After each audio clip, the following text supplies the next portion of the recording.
Collapsing the salary schedule has been talked about for several years in this district, and we think it is important for teachers to understand this discussion. Currently, our salary schedule has 30 rows and 8 columns.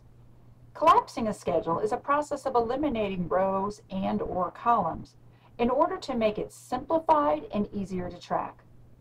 When done correctly, teachers can benefit because they can get to the more valuable cells quicker in their career, thus earning larger lifetime earnings.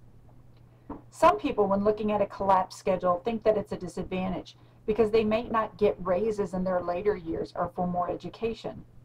But the idea is that instead of holding on to a $500 raise until you've taught 25 years or you've earned 15 more grad hours, you get the $500 raise earlier in your career and continue to make that $500 increase every year after.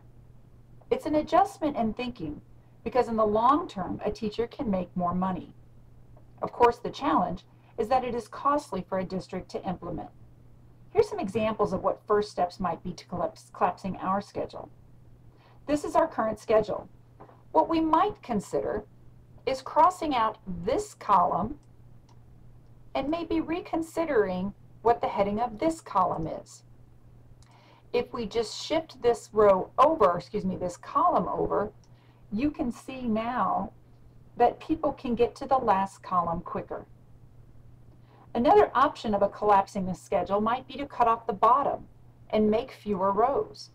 So for instance, if we take this amount down here at the bottom and slide those numbers up, you can see that teachers can get to the max salary at the bottom quicker as well. A challenge in this conversation is that those people who are already in the last column or the last row, feeling like it isn't fair that they took the extra courses and have the extra experience and someone else is getting the same payoff.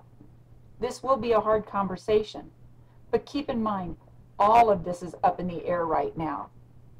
Nothing has been decided.